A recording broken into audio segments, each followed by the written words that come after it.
어떤 말들은 큰 소리로 내뱉어지지 않아도, 들은 순간 눈물이 터져 나오지 않아도 평생 한 사람의 삶을 따라다니기도 합니다.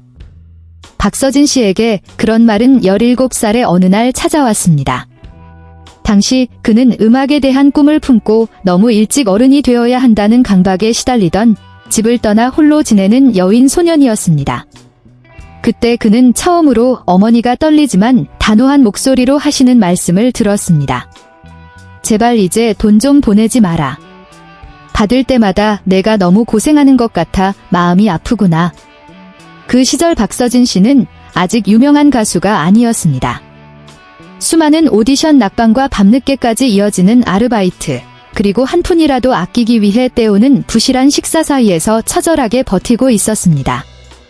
삼천포의 가족들도 여전히 힘겨운 시간을 보내고 있었습니다. 부모님은 연세가 드셨고 형 효영 씨는 건어물 가게 일을 짊어지고 있었으며 막내 효정 씨는 집안의 어려움을 다 이해하기엔 너무 어렸습니다. 17살 소년의 서툴지만 책임감 강한 마음속에 서진 씨는 집에 돈을 보내는 것이 당연한 일이며 부모님의 짐을 나누는 유일한 길이라고 믿었습니다. 그 돈은 큰 금액이 아니었습니다. 어떤 달은 몇만 원이었고 어떤 때는 쉬지 않고 아르바이트를 해서 모은 전 재산이기도 했습니다. 하지만 서진 씨에게 돈을 보낸다는 것은 자식으로서 도리를 다하고 있다는 느낌을 주는 유일한 위안이었습니다. 그는 힘들다는 말도 어떤 일을 해서 벌었는지도 어머니께 말하지 않았습니다. 그저 가족의 고생이 조금이라도 덜어진다면 자신은 아무리 힘들어도 괜찮다고 생각했습니다. 하지만 평생을 희생하며 살아오신 어머니는 서진 씨가 미처 깨닫지 못한 부분을 보고 계셨습니다. 어머니는 돈의 액수가 아니라 그 돈을 만들기 위해 아들이 밤을 지새우고 끼니를 거르며 17살이라는 나이에 걸맞지 않게 꿈을 향해 자신을 채찍질하는 모습을 보고 계셨습니다. 돈을 받을 때마다 어머니는 기쁘기는커녕 가슴이 미어지는 통증을 느꼈습니다. 그 돈을 위해 아들이 너무나 많은 것을 맞바꾸고 있다는 사실이 두려우셨던 것입니다. 그날 짧은 통화 중에 어머니는 서진 씨를 멈춰 세우는 한마디를 던지셨습니다.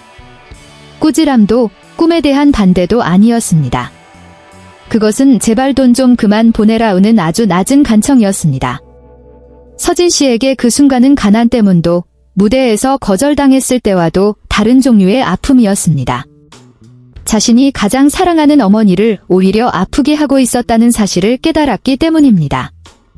그 말을 들은 후 그는 오랫동안 침묵했습니다. 어떻게 대답해야 할지, 어머니의 말을 들어야 할지 아니면 자신이 옳다고 생각하는 일을 계속해야 할지 알 수 없었습니다.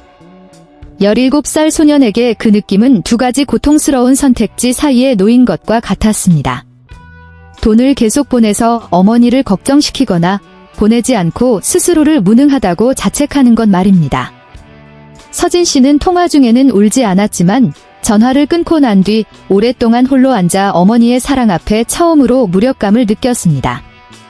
훗날 더 장성한 후에야 박서진 씨는 깨달았습니다. 그날 어머니의 말씀은 도움에 대한 거절이 아니라 아들을 지키기 위한 최선의 방식이었다는 것을 말입니다. 어머니는 아들이 너무 일찍 책임이라는 짐을 지고 어른이 되는 것을 원치 않으셨습니다. 어머니가 받는 돈이 아들의 고생에 대한 증거가 되는 것을 원하지 않으셨습니다. 어머니에게 가장 큰 고통은 돈이 부족한 것이 아니라 자식이 젊음을 소리 없이 희생하는 모습을 지켜보는 것이었습니다. 17살의 그 기억은 박서진 씨가 이후의 길을 걷는 동안 줄곧 그와 함께했습니다. 그것은 그가 과거에 대해 말하기를 늘 조심스러워하는 이유 중 하나가 되었고 많은 이가 의아해할 정도로 검소하게 사는 이유가 되기도 했습니다. 서진 씨는 그날 이후 집으로 돈을 자주 보내지는 않았지만 마음속에는 다른 결심을 품었습니다. 언젠가 성공한다면 다시는 부모님이 나 때문에 걱정하게 하지 않으리라는 결심이었습니다. 그 생각은 묵묵하면서도 끈기 있는 원동력이 되었습니다. 힘들 때마다, 포기하고 싶을 때마다 서진 씨는 그날 어머니의 목소리를 기억했습니다. 그것은 그를 약하게 만들기 위함이 아니라 가난보다 자신의 고생을 더 무서워하는 사람이 있다는 사실을 일깨워주기 위함이었습니다.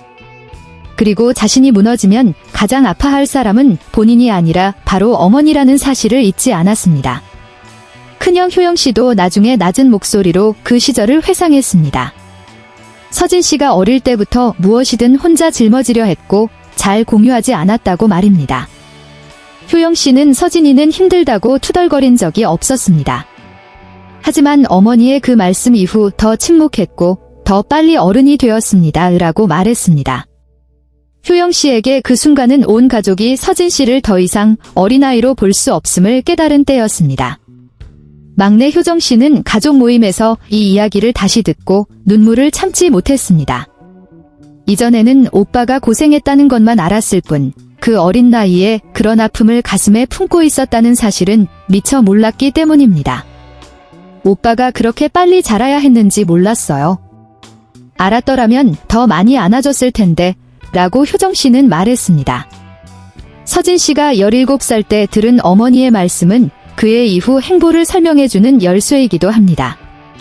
왜 그가 부모님의 건강을 최우선으로 생각하는지, 왜 자신의 물건을 사는 데는 인색하면서도 부모님의 의료비에는 거금을 아끼지 않는지, 그리고 왜 자신이 가장 두려워하는 것이 실패가 아니라 가족을 걱정시키는 일이라고 말하는지 말입니다. 이 모든 것은 어머니의 사랑이 희생의 크기로 측정되는 것이 아니라 마음의 평안으로 증명된다는 것을 깨달았던 그 순간에서 시작되었습니다. 연예계에서 박서진 씨는 자수성가한 가수로 알려져 있습니다. 하지만 그를 아는 사람들에게 더 값진 것은 그가 고난을 어떻게 이겨냈느냐가 아니라 그 과거를 간직하고 현재를 얼마나 바르게 살아가느냐 하는 점입니다. 그는 자신의 고통을 과시하기 위한 이야깃거리로 삼지 않고 사랑하는 사람들을 다시는 걱정시키지 않겠다는 조용한 다짐으로 간직하고 있습니다. 서진 씨의 어머니는 예전에 그 말을 떠올리며 그저 얇게 웃으시며 그 말이 아들에게 이토록 큰 영향을 줄 줄은 몰랐다고 말씀하셨습니다. 그때는 그저 아들이 힘들지 않기를 바랐을 뿐이야 라고 하셨습니다. 하지만 어머니는 아마 모르실 것입니다. 그 한마디가 서진 씨가 가족을 사랑하는 방식의 나침반이 되었다는 것을 말입니다. 소리 없는 행동으로 사랑하고 끈기 있게 사랑하며 자신의 안위보다 상대방의 안심을 먼저 생각하는 사랑 말입니다. 이제 성공한 예술가가 된 박서진 씨는 더 이상 17살 때처럼 소에게 돈을 보내지 않습니다. 대신 그는 가족에게 훨씬 더 큰 것을 가져다 주었습니다. 그것은 경제적 안정과 평화, 그리고 아들이 건강하게 잘 살고 있으며 더 이상 혼자 고군분투하지 않는다는 안도감입니다. 하지만 그의 마음 깊은 곳에는 그날 어머니의 말씀이 여전히 선명하게 남아 있습니다. 부드럽지만 결코 지워지지 않는 문신처럼 말입니다. 어쩌면 그 소리 없는 아픔을 통해 박서진 씨는 가장 요란하지 않으면서도 가장 깊은 사랑법을 배웠는지 모릅니다. 과시할 필요도 감사 인사를 받을 필요도 없이 그저 어머니가 미소 짓는 모습을 볼 때마다 자신이 틀린 길을 오지 않았음을 확인하는 그런 사랑 말입니다.